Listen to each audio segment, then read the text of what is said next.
All right, Boker Tov. Today's daf is Nun Chet 58, and we pick up at the bottom of Nun Zayin Amud Bet, the first wide line. Higias man v'lo nisu. We are now been introduced to the idea that when either the husband or, sometimes interestingly, the wife says that it's time to move from kiddushin to nisuin, the other side has a right to be asked for be given 12 months. Not exactly clear what happens if they refuse. If, let's say, she refuses, if he refuses, then he has to start paying the bills. But if he refuses, not exactly clear.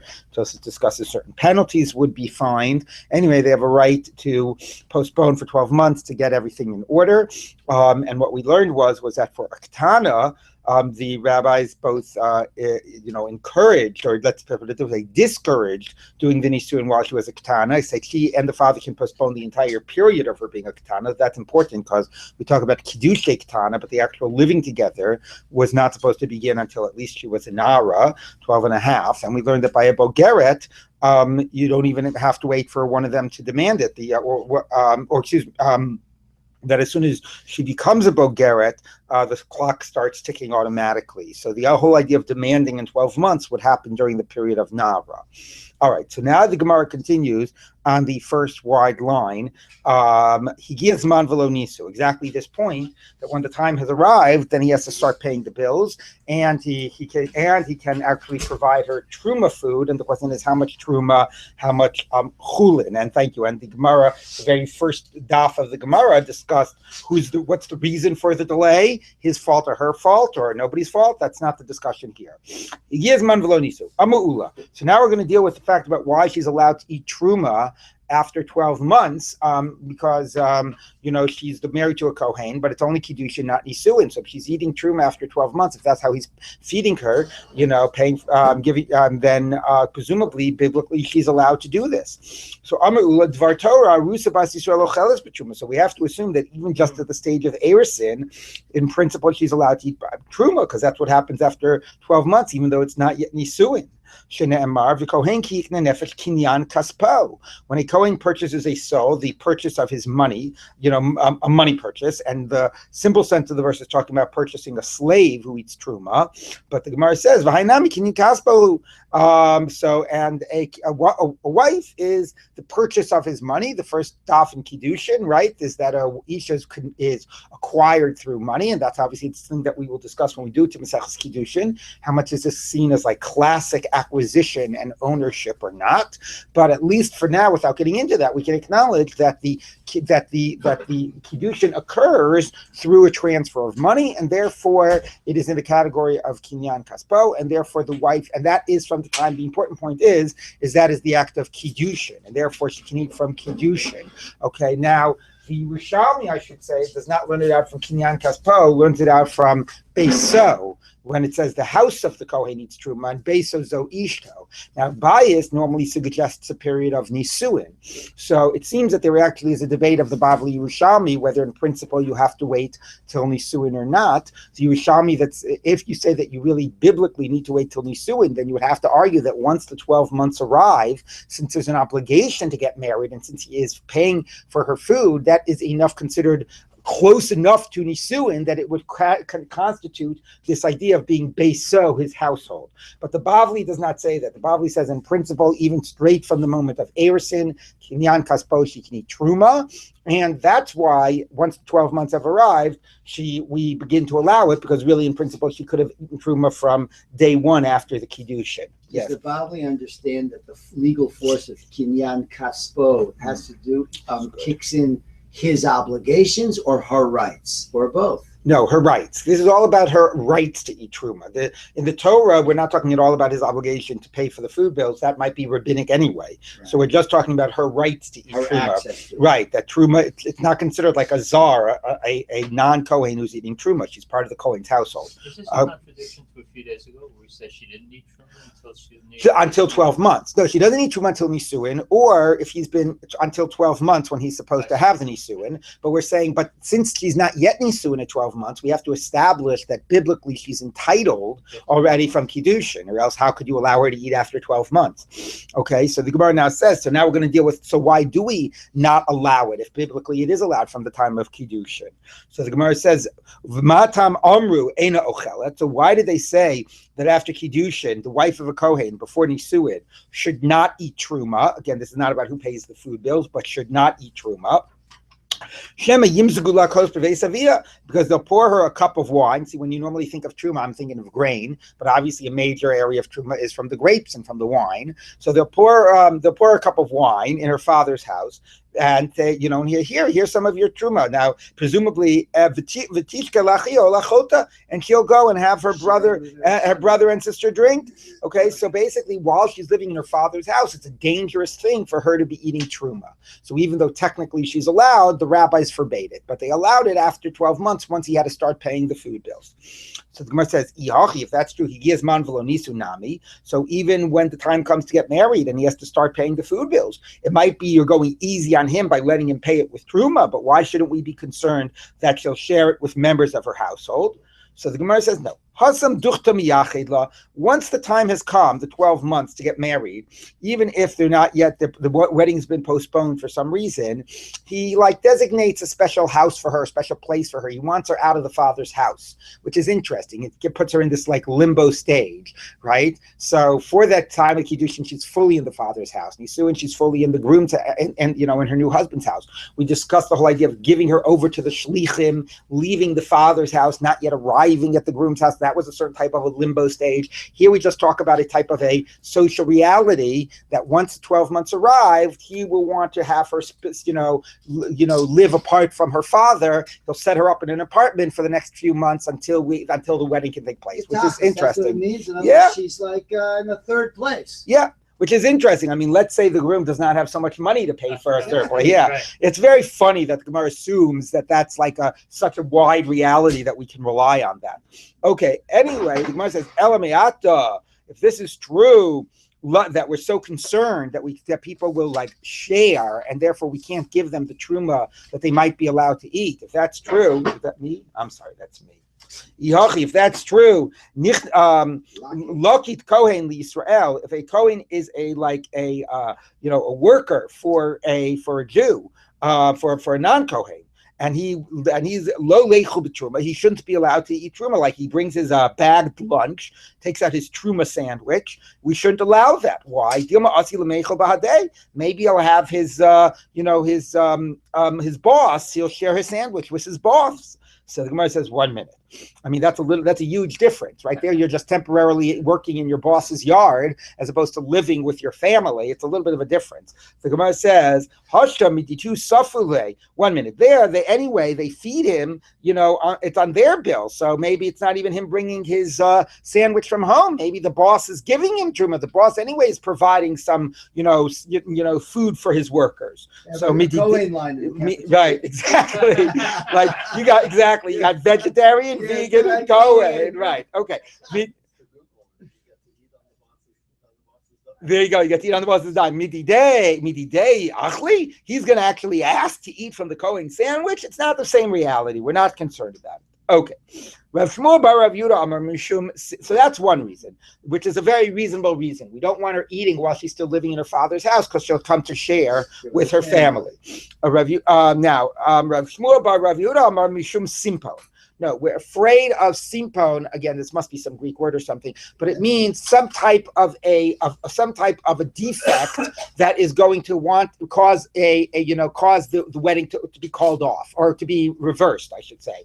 So simpon is again, this is a phrase used from mekach memcha, from the standard area of purchase, going back to the old kinyan kaspo model. You go ahead and you buy a car, and then you find out that the radiator is missing or something. So that's okay. The whole thing was a mekach tos. There was a major flaw, a major defect. So here, what's going to happen when they actually start living together? He has sex with her, and they're intimate, and then he realizes something about her that he didn't realize before. And then it'll be a mekach tos, and everything will be null and void, and she won't have been married even from the time of Kiddushin, because he'll realize that there was something that I wasn't aware of, that therefore the whole thing is null and void. And therefore all the eating, it could in theory work the other way around. We'll get to it by Kiddushin. It is possible that there's a mekach tos in the reverse. A common example, as I've said today, that post can deal with is, turns out that the guy was gay. Anyway, so in those cases, the whole thing will be, and that's something you find out after you've been intimate. Anyway, in those cases, she'll have been eating truma from the time of Kiddushin unjustifiably, because she wasn't really married. So therefore, you want to wait till the nisuin, till the marriage is like no chance of it being annulled and reversed, and only then do you start eating truma. Yes, Charlie. Wouldn't she need a get under such circumstances? No. If it's a kiddushi ta'us, it means it was never binding at the outset. Okay. And that's why sometimes it's really important, like in these cases, like to identify kiddushi ta'us if the husband is refusing to give a get. And there definitely have been more than one cases, as I said, with the guy turning out to be gay, where that's been an issue. Yes. Can a Kohen eat non-true? What? Can a Kohen yes, certainly. Okay. Yeah, certainly. Yeah, so it wouldn't be a problem behind. So, okay. So now the problem is going to be, okay, we get that reason, but then the question is like, how does the 12 months solve the problem? Which the Gemara will get to a little bit later today, because if it's after 12 months, that should still be a concern. But the Gemara even pushes it beyond the 12 months. How is it okay once there's chuppah? We say she can eat the truma once there's chuppah. They haven't been completely intimate yet at that stage. So it says the Gemara, so once you have the chuppah before there's been sex, nami should still be a problem. We shouldn't allow it till after sex. So the Gemara says no. Hasa mivdak badikla v'hader mayo. There, before he actually goes ahead and spends the $20,000 on the wedding, maybe it's $50,000 at this stage, then he's going to spend more time talking to her, getting to know her better. So maybe they won't have been to the stage of being physically intimate, but at least once it's actually the time of the wedding itself, we feel confident enough that there's not going to be a bittul kiddushin. Okay, I thought there's a whole thing where they're intimate. That is a possibility. You have to understand the first stage of the kiddushin, they haven't been dating. The first stage of the kiddushin might have been some arrangement with the father when she was 5 years old. Right. So he really doesn't know her at all. Okay, before we're actually going to go ahead and have the whole chuppah and the wedding and send out the invitations and spend all that money, they're actually going to get to spend some time together getting to know one another. It doesn't mean that they're actually going to be physically intimate. So after that stage, we feel confident enough it's not going to be a bittul kiddushin, even though, yes, there is a small chance that after they're intimate, there will be a problem. Well, that sounds like Rameir that wouldn't be too happy about that. Yeah, that's true. Anyway, but that is correct, meaning the Gemara concedes that it's not, that we haven't eliminated all concerns, but at least it's significantly different than from the time of Kiddushin. So our concern of providing for the woman outweighs our concern of bittul. Exactly, although what 12 months does is not clear, and the Gemara will get to that. It's one thing you wait till the day of the wedding, okay, but obviously that could be a sliding scale, so we'll get to that in the Gemara. Okay, so now the Gemara asks a similar question. Elameata evet kohen shelakcho miYisrael. So similar to the previous question, except a little in reverse. A Kohen buys a Yisrael slave, and that's right. A slave of a Kohen eats truma. He shouldn't eat truma because maybe they'll find some problem with the slave, right? And therefore that'll be a mekach tos, right? I didn't realize that the slave was lame. I didn't realize that he had a medical condition or whatever, and it's a mekach tos. And then the slave will be eating truma unjustifiably. So the Gemara says no. Simpum be'avadim leka. We're not concerned about some flaw with a slave. Why not? If it's something that's visible externally, then you could see it. So something like, I don't know, like, a broken arm, a limp or whatever, things that would affect his work that you could visibly see. So you'll see. And if you didn't see, that's your fault. You can't claim that it was a mistake. If it's something more private, internal, so which presumably means like private, something you would see when his clothes were off. So limlocha kaboy. So you need him for work. What do you care about what he looks like naked or things of that nature? That's not relevant. Okay, of course, the question is, like I said, what about if he's got some illness that he's been, some type of a thing? So anyway, the Gemara says, so are you telling me that things that are not visible are not of your concern? Here's some examples of things that are not invisible. How about nimsa? I'm sorry. I misread that. I'm sorry. So that you need him for work, and you don't care about things that are private, that are under the clothes. Now, how about another possibility, not about something physical, but about other problems that you might discover later? Nimsa Ganov, let's say it turns out that he's a thief. Oh, kubustos, or a kubustos, which Rashi says means that he's a, what do you call that? He's a kidnapper. Tosa says that kubustos is not a kidnapper. Tosa says it means he's like a dice player. Okay, I don't know why. I'm sorry. Kubia. Yeah, I'm sorry. What does a Steinsaltz say there? Does he? Probably. I'm sure it's a Greek word. It is good. Yeah. Yeah, Archgo's going by Rashi. Okay. Anyway, or you find out he's a gambler or a kidnapper, related professions, I guess. Anyway, higio. So that's that's your fault. You got what's coming to you. Now, what does that mean? So the point is that the way Rashi says is you should have expected that. Slaves are card play. I mean, this just obviously speaks about, society's attitude when there were slaves. They assign a lot of attributes, to the slaves. So, and they say, okay, that was to be expected, that he might be a thief or card player. You can't say that it's a bittul mekach. Ma'ika. So what's the only thing that maybe you could say you didn't expect and it turned out? List mizuyin. If he turns out to be like an armed bandit. Not just a petty thief. Not just a kidnapper. Exactly. Well, for Rashi, the kidnapper is pretty funny, but let's go with Tosas. Not like a stam petty thief or a card player. But he turns out to be like a real armed robber. Muchtav l'malchus, or that maybe he was already designated for execution by the government. Okay, other things that are not visible that are a real problem. In that case, an escape felon. Hanahu kali islu. Those are public. Those are things that would be well known, and therefore, if you didn't bother to find out about it, you got what's coming to you. It's sort of like buyer beware. The seller is not. If this is like a matter of public information, you cannot claim mekachtos. Okay, so or Rashi says it means you knew it and you were okay with it. Tosu says more reasonably, even if you didn't know it, you cannot claim mekachtos. Things that were publicly, you were able to find out and were relatively well known. It's your responsibility to find out. So if you didn't, and therefore you're going to suffer because exactly you're punished for your stupidity. You're not punished. It's there's always a question about whose responsibility is it. Diligence. You cannot claim that you were duped into this sale. When you enter into a sale, it's your responsibility to, clarify the issues that are of public record and knowable. And if not, then you're implicitly accepting whatever you get. It's sort of like the phrase of higio.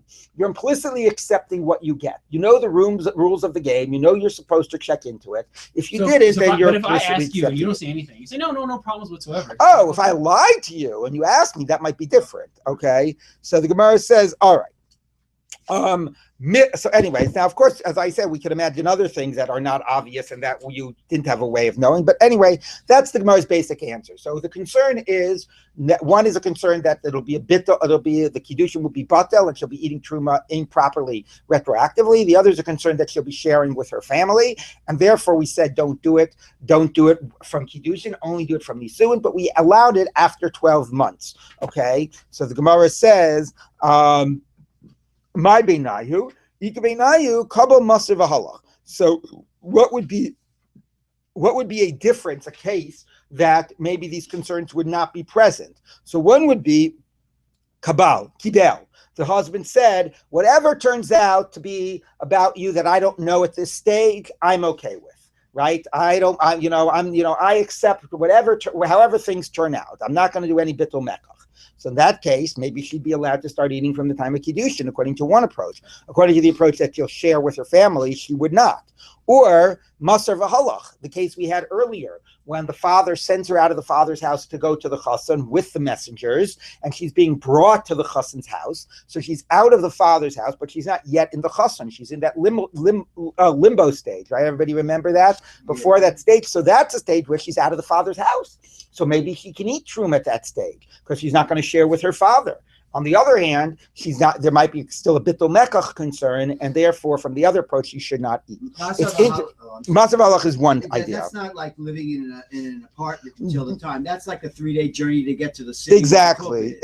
Now, it is an interesting question. How about what if the Gemara said? What about a case about a Bogeret, a woman who's 20, who's living alone, and so on? Yeah. What's also funny is that the Gemara assumes that we would make case-by-case exceptions of this. Normally, we sort of adopt the low plug type of an approach, right? It's one thing to say that they should be getting married. It's the 12 months. It's and so on. That's a defined category. To start doing case by case, different differences is unusual. But you have to, right? If it's compared to mekach tut in business, yeah, you also have to distinguish. No, that you have to distinguish whether it was a mekach tos, but whether we allow her to eat truma, we can make a low plug. All right, so now we figure out how much so now we know that she's after 12 months she's allowed to eat truma. We're still going to figure out exactly why, if it's a concern of mekach tos, but we've already sort of seen the general approach. And now we're going to figure out how much is he allowed to give her truma, because truma is she has to be more careful with it in general, and she can't eat it while she's a nida. At the time of the Mishnah, it should be noted that a woman was a nida only 1 week out of the month, right? From the time the bleeding began, for a week. The whole idea of waiting 7 days of non-bleeding began, later in the time of the Gemara, and that led to a woman being a nida about 1/3 of the month. But now it's real. But at the time of the Mishnah, it's really only 1/4 of the month. So it's interesting that you have an opinion that says she can give the whole thing truma. What does she do during that 1 week? There's another opinion that says half truma and half chulin. You don't really need half chulin because she only needs chulin for the 1 week out of the month. So you only need a quarter chulin. But again, it's harder to handle truma. So you have these different opinions. Let's take a look at the Gemara. You give her all truma. Amar Bai machlokes, and here again we're going to make distinctions. Although this already makes a lot more sense. Machlokes bevas kohen v'kohen. When is the debate about whether you can give her all truma or half and half? If it's a daughter of a Kohen married to a Kohen. So therefore, it's a woman who already knows. Remember, she hasn't yet started living with her husband, the Kohen. She's still living up, she's still in her father's house, or she's wherever she is. She hasn't yet started living. So if she's a Bas Yisrael, she's never handled truma in her life. She doesn't know about how to be careful. She doesn't know what the rules are. We're going to start giving her truma? How is she going to know what to do? So therefore, he says the only possibility that we would give her full truma, all truma, is if she was a Bas Kohen. She already knew about truma and about the rules. So therefore, she could be careful even during the period when she's Tame'ah. Aval bevas Yisrael Kohen, if it's a normal Yisrael woman marrying a Kohen, so then everybody would agree half and half. I mean, we would still assume that she could be careful enough for half the month, but we would still want to give her, not make it too much of a burden, certainly when she's in need, and just in general, make it a more manageable in terms of handling the food. So it's an interesting middle place, that we assume she knows enough to be able to handle a reasonable demand, but not an unreasonable demand.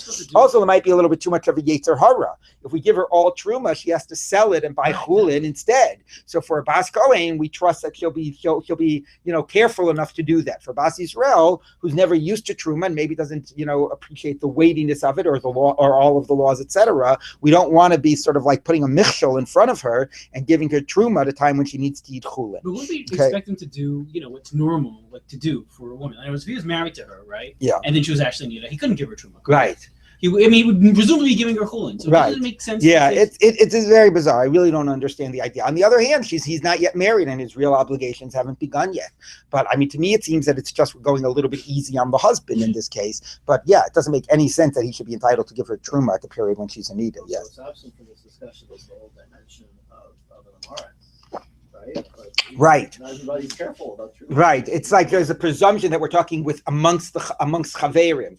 But yeah, it's a good point. You could say if he's marrying a woman who's an amaretz, then well, if he himself is an amaretz, he's not. I don't know if he's going to care. But I mean, we have to. Well, you mean like Basin would oversee? Maybe. But certainly the bigger concerns that we normally address is kind of chaver give truma to an amaretz, so that would be obviously a very relevant. Then he might not even be able to give half and half. You're right; it's a very good point. Yes. The assumption in Masechta Demai is that people are generally careful with truma. They're not careful with separating truma, but not necessarily. But amaretz, the assumption is that they're always tamei and they're not careful about making things tamei. So and therefore they would wind up eating truma tmeo, right? So they're careful to separate truma, but that's correct. Okay, so the Gemara says, so number one is, if we're going to give her all truma, which is a pretty serious challenge, it has to be that she's already a bas kohen. And the Amar Rabbi also said, machlokas be'arusa. All of this is, and here Michael answers your question, all of this is while she is still only an arusa, but the 12 months have arrived.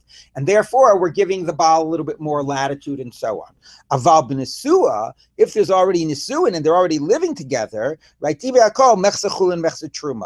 everybody says it's half and half, right? Because even though then, right, because, well, let me just take Rashi a minute. I don't get that at all. She's living in his house. Okay, so Rashi says the explanation is, so I would have said like Michael, that's why I was double checking Rashi.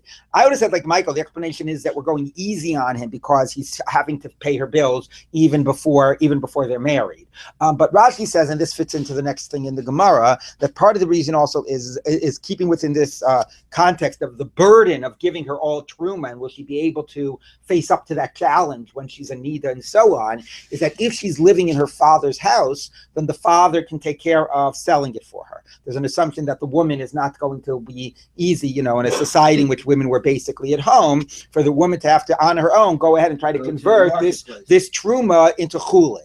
But if she's living in her father's house, the father can take care. Once she's in a Nesua, now the question is, when she's in a Nesua, why is he sending her the food? If she's in a Nesua, they should be eating at the same table. But there are cases where, some marriages are different, where he actually, and maybe he's, on a business trip or something like that, and she's living, they're Nesuin, they are married, but she's living alone from him, and he actually is making sure that she's getting, that her food, that she's getting the food that she needs. In that case, she doesn't have a father. The husband is off on some business trip. She doesn't have a father to be selling the truma for her. So in that case, we have to provide her half chula and half truma. So the basic point is, the possibility that you give her all truma is very challenging.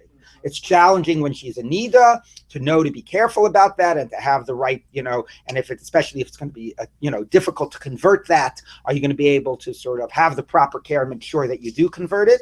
And it's a challenge to go to the market and to convert it. So therefore, the possibility that it's all truma is only going to be both if she's a bat kohen and knows the level of care that's needed, and that she is in her father's house and the father can help her get, sort of converted into chulin. Wait, so in a married couple's house, Mr. and Mrs. Cohen. Yeah. Right, and she was a bat yis. Well, no, it doesn't matter. So Mr. and Mrs. Right. Cohen. There are two refrigerators, a chulin refrigerator and a truma fridge. Basically. And he doesn't eat from the chulin fridge. He can eat from the chulin fridge. She doesn't eat from the truma one when she's a nida. Right. Okay. So now the Gemara says like this.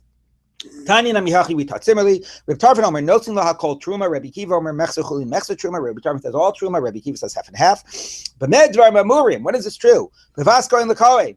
Avol bas Yisrael l'kohen. When does Rabbi Tarfon say all truma? If it's only she's coming from a kohen house. But if she's coming from a Yisrael house, Kiva kol mechza chulin mechza truma, he would not force on her all truma. That wouldn't be reasonable because she'd be a nida and whatever. She's not used to it.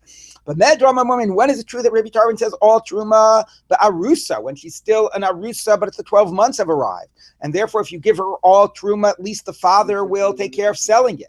Aval b'nesua, once she's in a nesua and there's nobody around to help her with it, in that case, divya kol mechza chulin mechza truma. Now, what's pretty interesting here is you had these as statements of Abaye, and then you have Tanya Nami Hachi, word for word what Abaye said.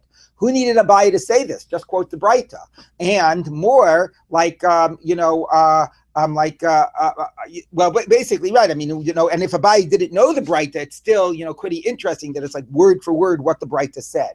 So there actually is an interesting phenomenon that scholars have noted, that there are Breitot that are not found in the Yerushalmi, that are only found in the Bavli. And all of those Breitot are word for word the same statements of an Amora. So you will actually have an Amora who says, Amar Abaye, A, B, C, D, Tanya Nami Hachi, A, B, C, D. Word for word what the Amora said. So why do we need you? Just quote the Breita. And interestingly, often those Breitas have no parallel anywhere else in Shas. So the question becomes, like, is it possible that an Amora statement got somehow remembered as a Breita, or the reverse? Something was being, Abai was quoting a Breita, but then it got remembered as Abai's statement alone. Okay, but there is some interesting that it's word for word what Abai said, and often those types of Breitos are not found anywhere else. All right, so anyway, that's what we have, that Rabbi Tarfon is saying that this is all Truma, but only if we can feel confident that she'll be able to know the need to convert it to Chulin and convert it to Chulin when she was coming from a Kohen house and is still living with her father. Okay, so now the Gemara continues. Okay, Rabbi Yehuda ben Beseira. Now we have another opinion. Rabbi Yehuda ben Beseira Omer nosin lo shtei yadot shel truma va'achas shel chulin. 2/3 truma, 1/3 chulin, which more closely matches the period in which she'll be a nida. Okay, so being not giving her as much, breathing room there, making it more demanding, but paralleling the period when she'll be a nida and not be a nida. Rabbi Yehuda Omer nozin lahakol truma. You give her all truma, so it sounds like Rabbi Tarfon, but v'hi mocheres v'loches b'damim chulin. She'll buy chulin. So what's he saying? What's she saying different than Rabbi Tarfon, other than telling us what's obvious that she has to sell it?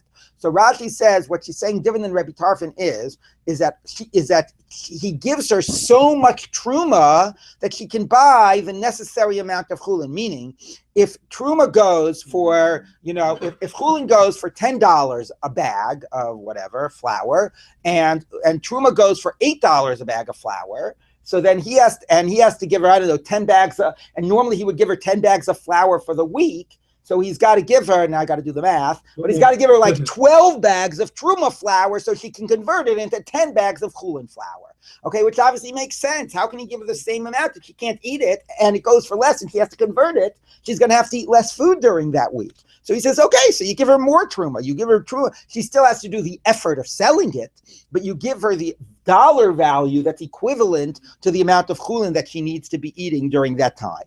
Okay? Reb Shimon Gamliel Omer, Kol makom shehuskara truma, whenever we say that he gives her truma, nosin la kiflayim b'chulin. You actually give her double, which is much more. Truma wasn't 50% of, didn't go for half of chulin, maybe went for 2/3 of chulin. But it doesn't matter. You give her double the amount of truma than you would normally give her chulin. Okay, my benai, what's the difference? Meaning, why are they having different opinions?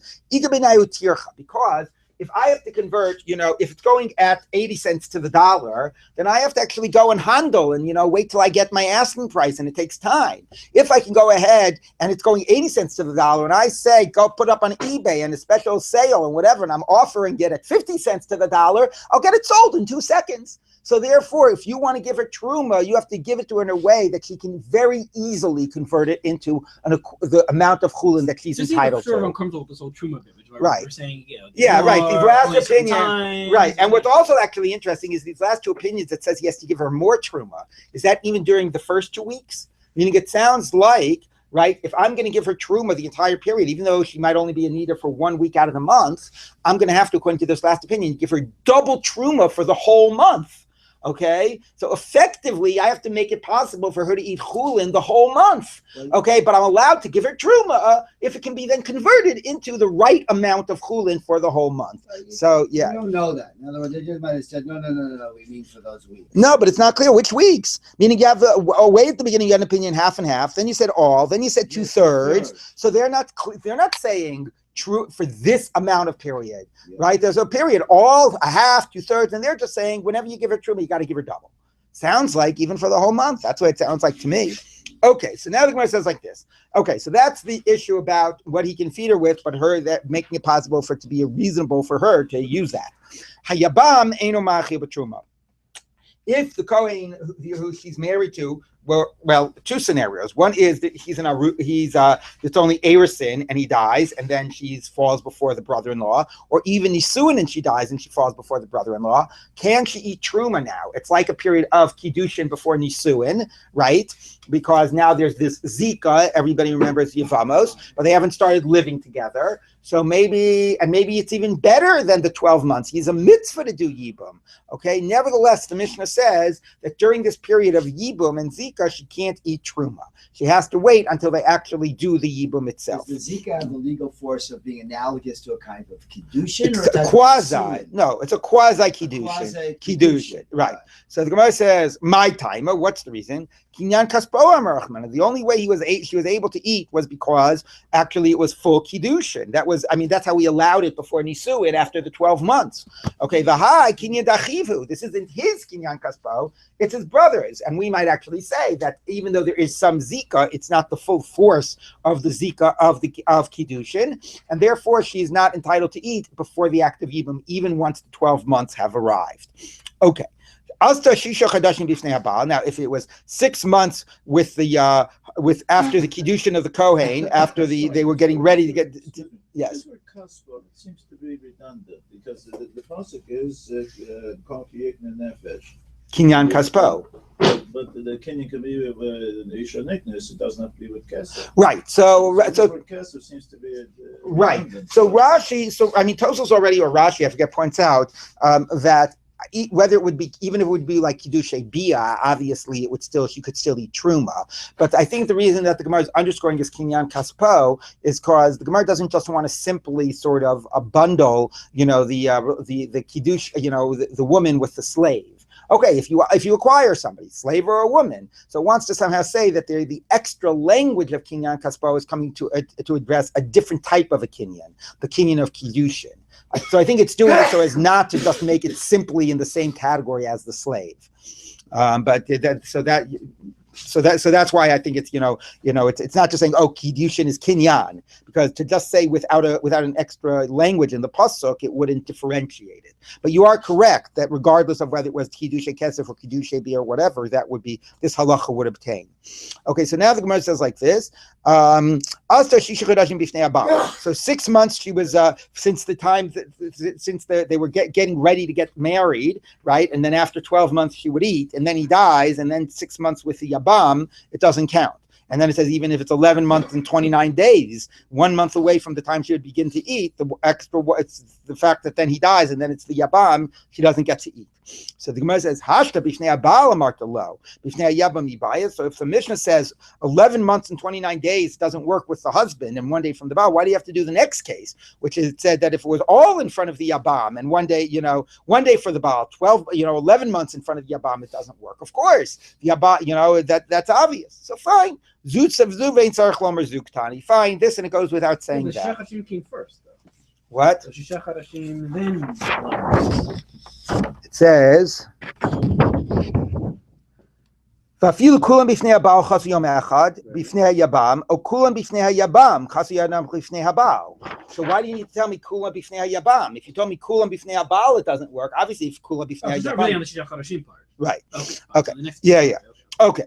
Now, Zumishna Mishona. This was the first teaching, that after 12 months she begins to eat truma, but then they said that she doesn't begin to eat truma until the actual chuppah. Okay, so we're back to the truma. He does have to pay the food bills, but he doesn't eat truma until the actual chuppah. So the Gemara says, my time. Why did they stop, say we don't want her eating truma even after the 12 months? Amr Ula became a Rav Shmuel Bar Yehuda mishum simple. The same reason we said before, that even though it's after 12 months, we're afraid that after they're intimate, there'll be something that'll lead to kiddushay tos. So the Gemara says, okay, 1 minute. How does that get us? How is that different from what we've been saying until now? I get it according to Ula. Initially, we thought the only concern was she would share with her family, and therefore we said after 12 months she won't be living with her family. We're not concerned, so we allowed her to have truma after 12 months.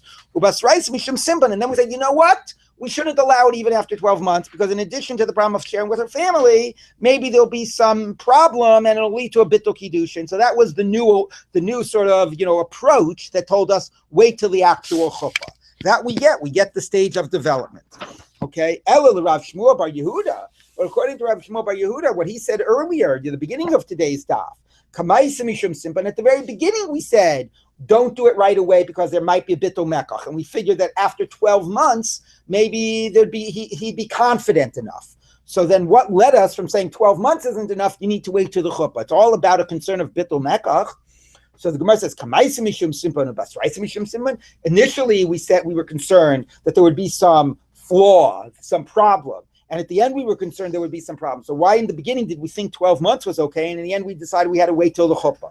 So the Gemara says, my benayu, what led from one to the next? Ika benayu, bedikas chutz, checking around without, by asking other people. Okay, doing a background check might be a good phrase of Bedikas Chut. The vet. Mar Savar, Rashi says, talking to the relatives.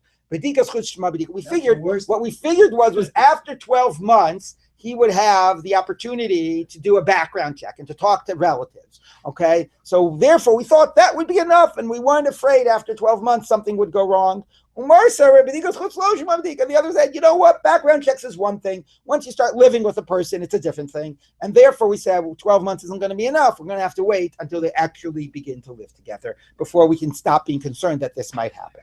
Okay, so that is the issue about when they should be getting married and the chiyuv of mizonot. And what I have to say is we'll frame what we're getting into. The second we're getting into now in the Gemara is, we sort of talked about the basic obligations of what's written in the Ksuva and Maseh Yadayim and the core amounts and, and his obligation. And now we are turning into this issue about these, which I would say is the core of Ksuvot, which is the reciprocal obligations during marriage. So he has to feed her, and that can sometimes start already before the Kiddushin, Nisuin, when the Nisuin should have taken place.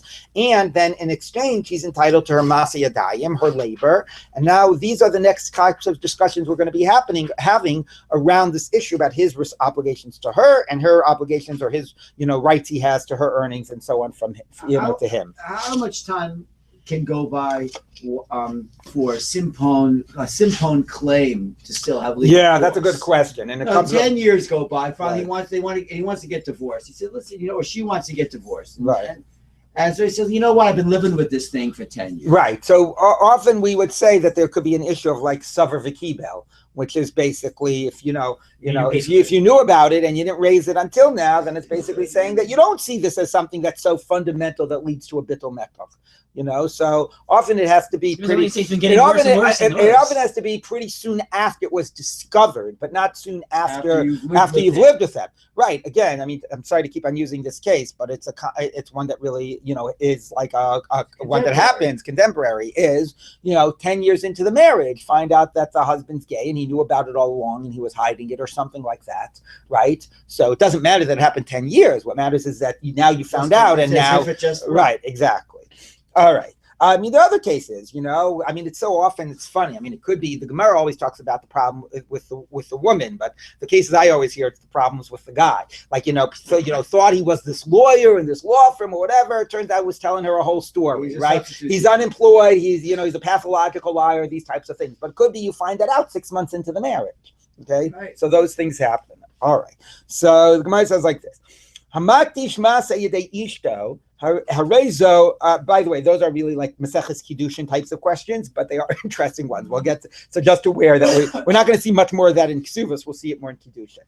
Maktish Maseh Yedei Ishto. A man basically says, I sanctify all of the labor that my wife does, and that should be kadosh. So there is a question here about like makdish kava shelo ba'al olam possibly, but we're going to bracket that concern. The real concern is, right, because the things don't exist yet. The real concern is who owns them. Is he considered enough of an owner of his wife's labor? I mean, he's entitled to his wife's labor that he could sanctify it. So the Mishnah says,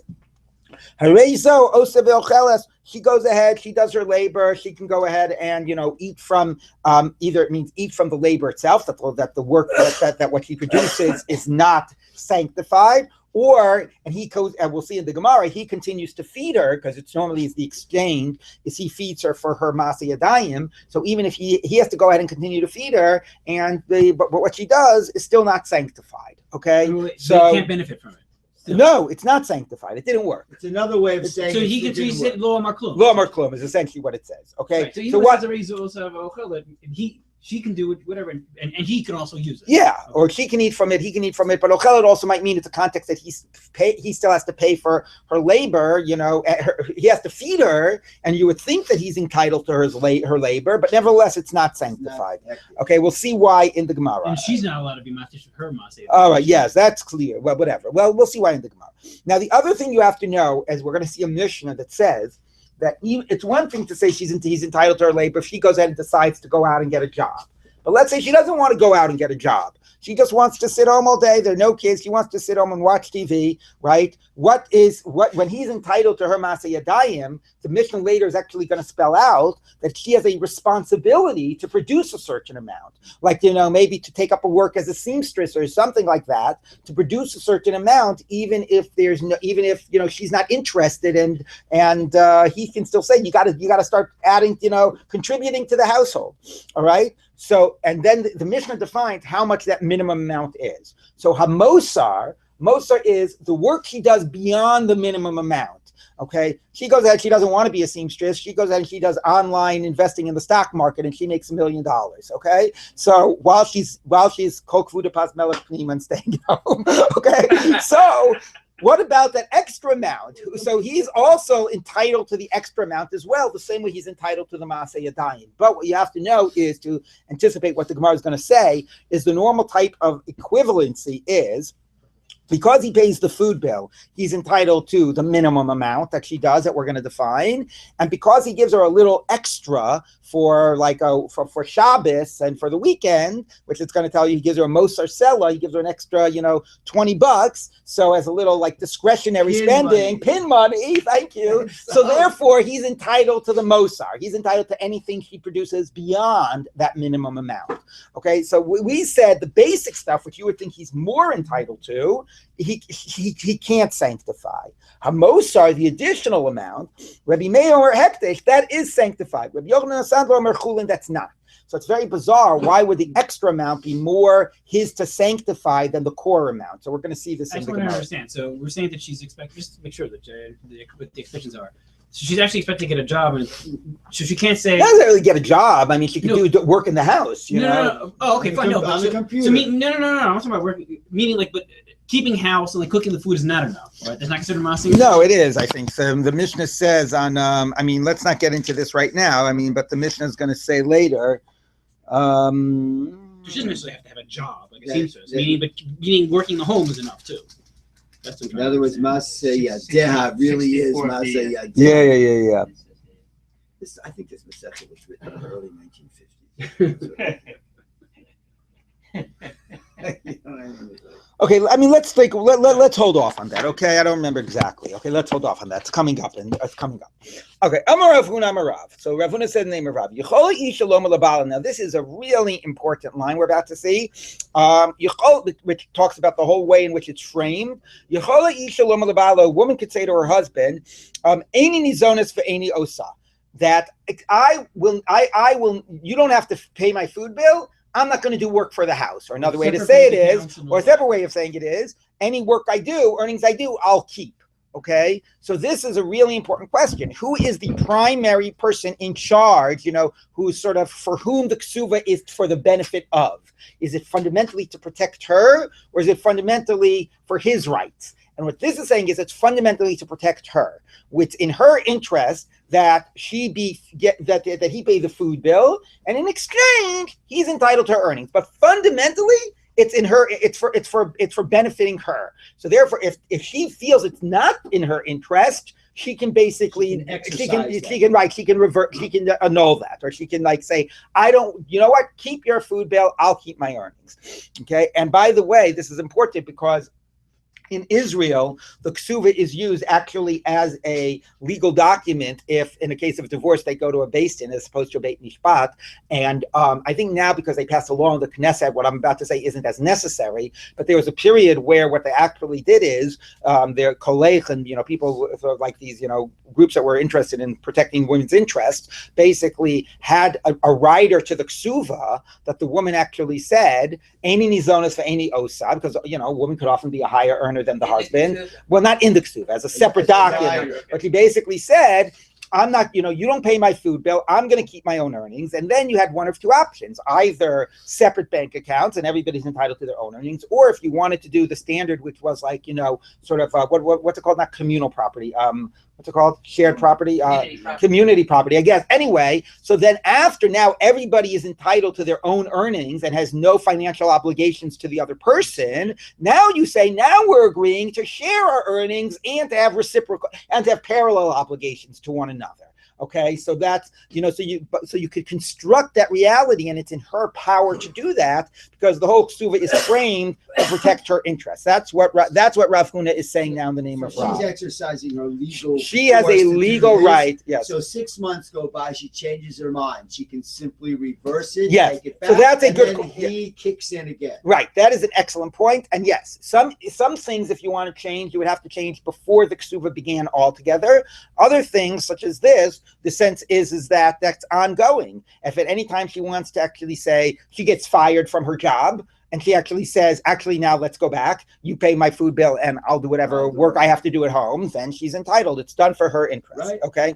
So now the Gemara says, Kasavar, he holds, Ki takinu rabbanan mizone, Ki takinu rabbanan, when the rabbis established the ksuva, mizone ikar, the real takana was to make sure that she got her food, mizona, that her food bill was paid.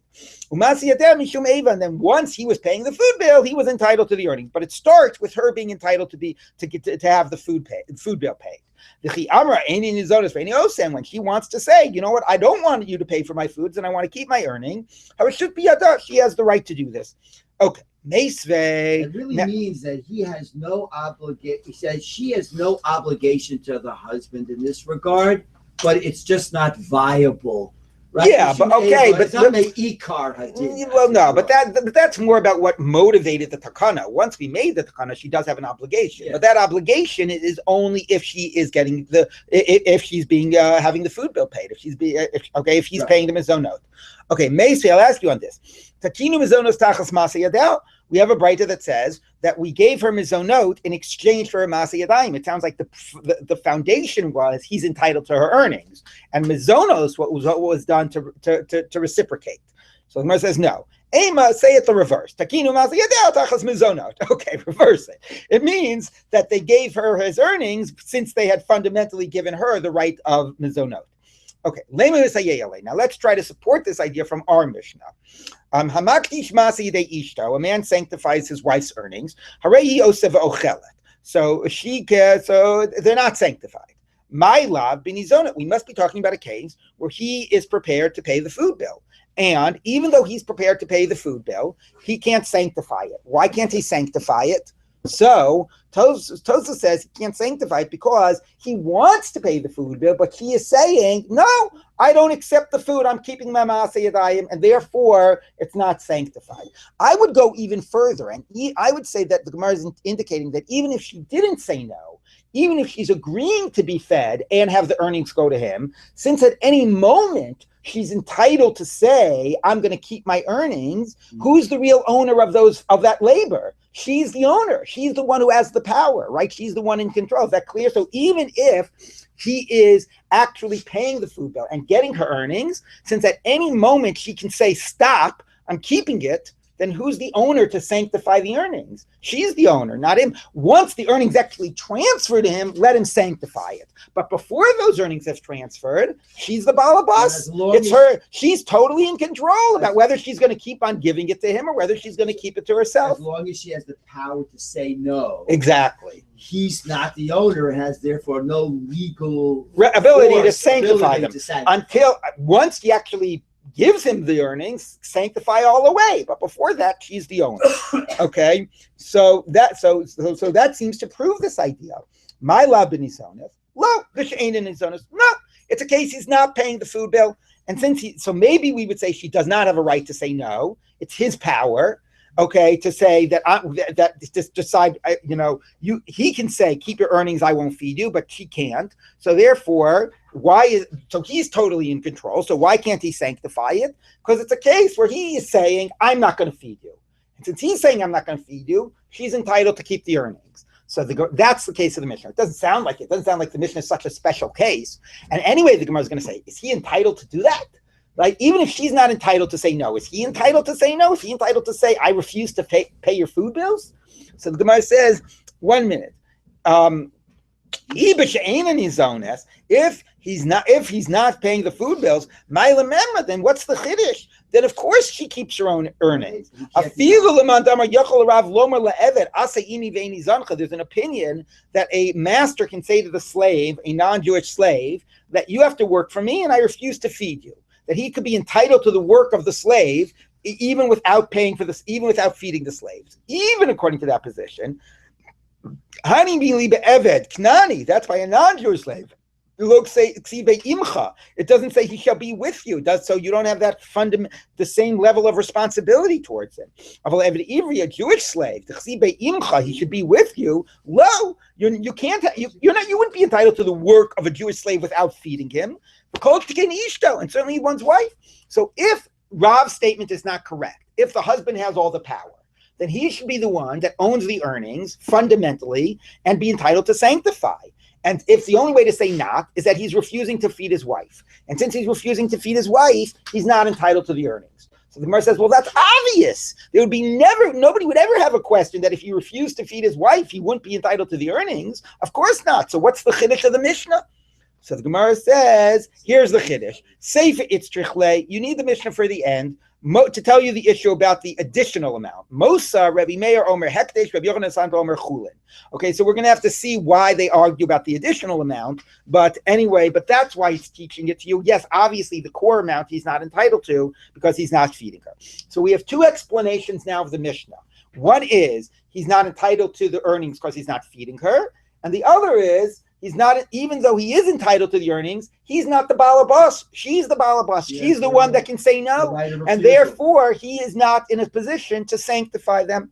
Okay, let's now finish up to the two dots. So the Gemara says like this. Upliga de Reish Lakish. This approach of Rav Yehuda Marav argues on Reish Lakish.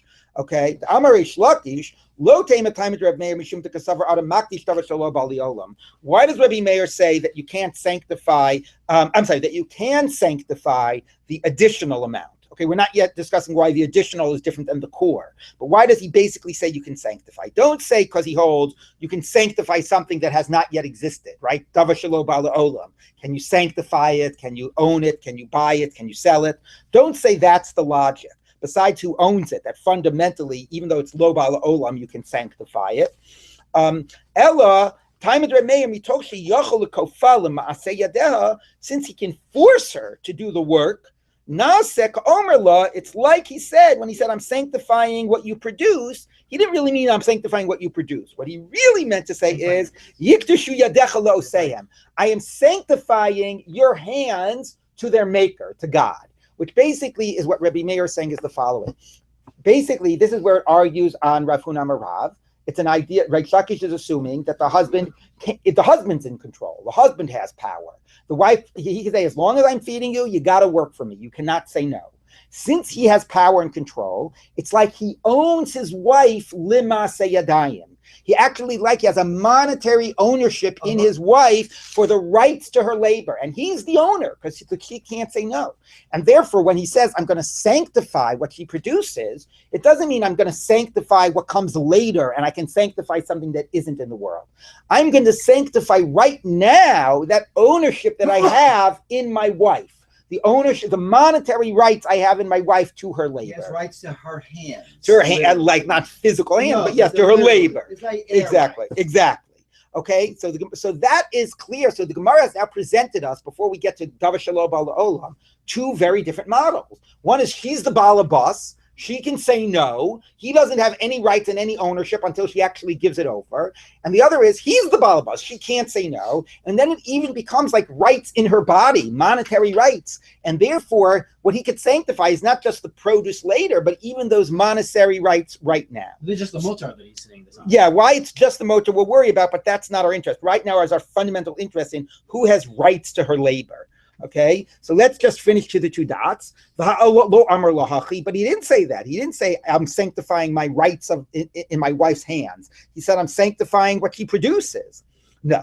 Even the Shamina le Reb Meir de Amar ain't out of motzi dvar lebatola. Since we know Rabbi Meir in another context, which I don't want to get into, which says that we assume people don't say, things that are of no legal meaning. If somebody says something, we're going to interpret it so that it's in a legally meaningful way. Even if it's not what you said, we're going to choose to interpret it in a legally meaniful way. It says if he said yikdishu yadecha la'osehem, as if he's sanctifying his rights to his wife's hands, and that's more effective than trying to sanctify what she produces, which is lo ba'al olam. So the Gemara says, "V'savar Rabbi Meir ain't a makdish davar shelo bal olam." I don't get it. Why are you driving yourself crazy to say that he's sanctifying the rights in her hands? Since when does Rabbi Meir say you can't sanctify something that doesn't exist? Rabbi Meir is one of the ones that majorly says you can do things with things that don't yet exist. The Hatanya, we turn a brisa. You are married to me after I'll convert, or after you convert, after I become freed. I'm a slave right now, or after you're freed. I hear you're married to me after your husband dies.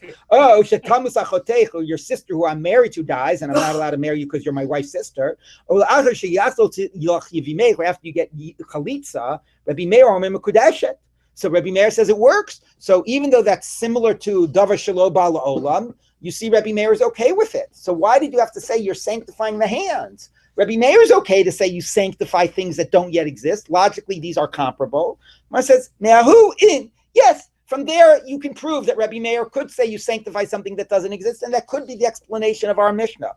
But it's just not obvious from our Mishnah. From our Mishnah, it could have been based on something else. It could have been sanctifying the current rights he has, not the produce that does not yet exist. So besides the issue of sanctifying something that doesn't yet exist or sanctifying the ownership he has right now, the core issue here, which is so critical in terms of thinking about what Ketuvot is about, is it about the husband's rights or is it about the wife's rights and protections, is who owns her earnings. Either she owns her earnings and she's just willingly giving that to him as long as she's accepting the food, but if she chooses not to accept the food, she fundamentally owns the earnings and it's all her power. Or does he fundamentally own the earnings and as long as he's paying the food bill, he's the one in charge, he can't say no, and therefore so much to the point that he might not just get the earnings when they're produced, but he actually might have an ownership in his wife's body for this in this monetary way, and therefore he's entitled to sanctify what she earns. Okay, so we will continue with this tomorrow. So we have to answer why he's only. Yeah. What